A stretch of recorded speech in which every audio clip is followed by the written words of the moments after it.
But I've always said that it's probably mean more as a non-Muslim for me to tell people around the world that I believe that what is recorded in the Quran is accurate. Sejak dulu, manusia selalu bertanya, dari mana datangnya kehidupan? Bagaimana dari sesuatu yang begitu kecil bisa lahir seorang manusia yang lengkap? Pertanyaan itu telah menghantarkan manusia kepada perjalanan yang panjang. Sebuah kitab dari Tuhan yang telah terjaga lebih dari 1400 tahun.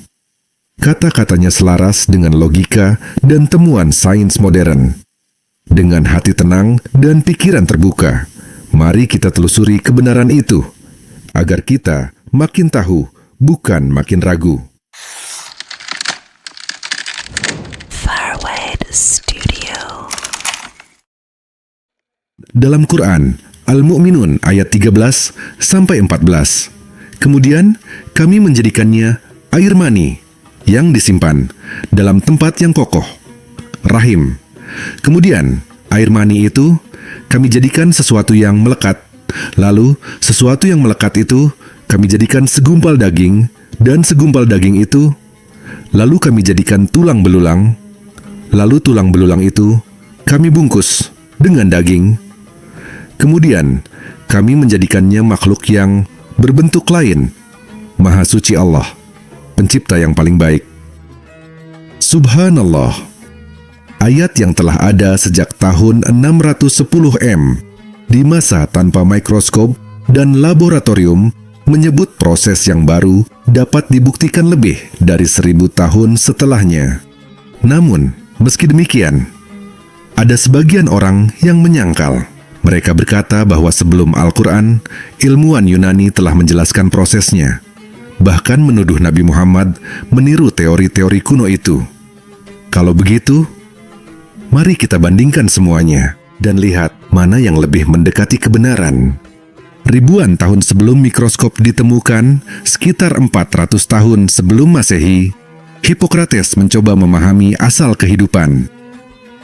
Ia percaya bahwa seorang bayi terbentuk dari campuran cairan laki-laki dan cairan perempuan, atau bisa kita sebut sekarang sebagai air mani. Dan darah haid adalah makanan janin.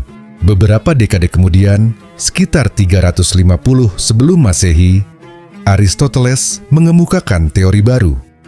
Menurutnya, hanya benih laki-laki yang memberi bentuk pada janin, perempuan hanya menyediakan darah untuk memberi makan calon bayi. Baginya, perempuan tidak memberikan benih kehidupan. Lalu, sekitar 150 Masehi, muncul ilmuwan besar bernama Galen.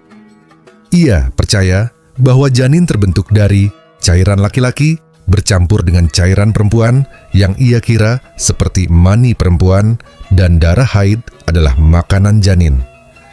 Ia menyebutnya two seeds theory, teori dua benih.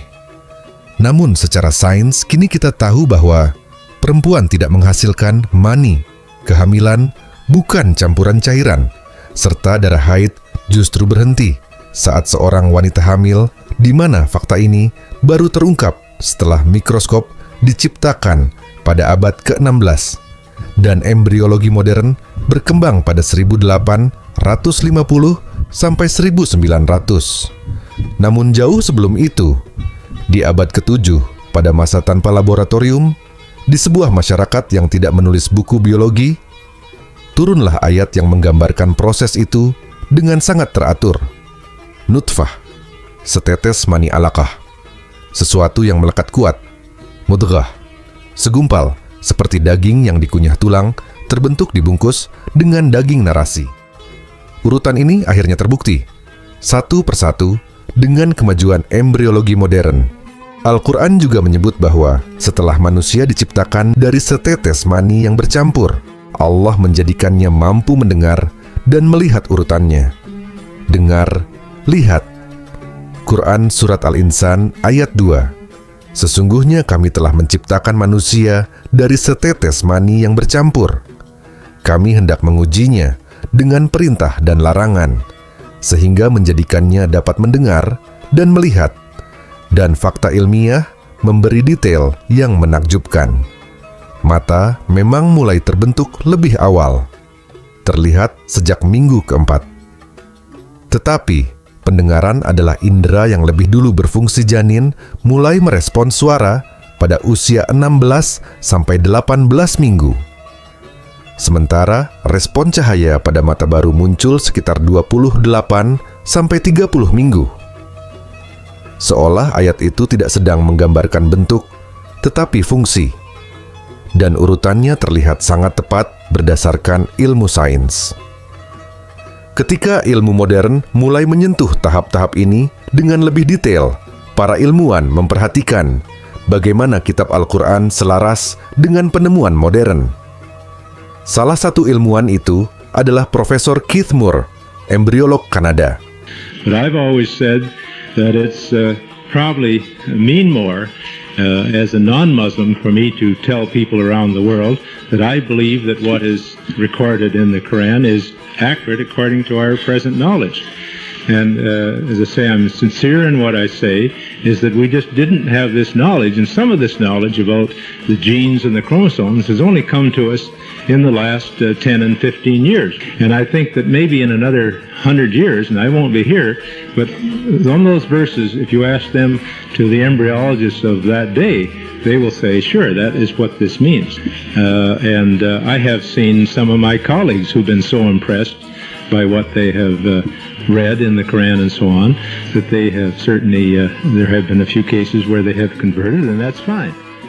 Ilmuwan kuno telah berusaha keras dengan pengetahuan terbatas. Ilmuwan modern melanjutkan pekerjaan itu dengan alat yang lebih baik. Dan Al-Quran hadir bukan untuk menyaingi ilmu, tetapi mengajak manusia berpikir dengan cara yang lebih dalam. Ilmu bukanlah lawan bagi wahyu. Keduanya dapat berjalan bersama, saling menguatkan, bukan saling meniadakan.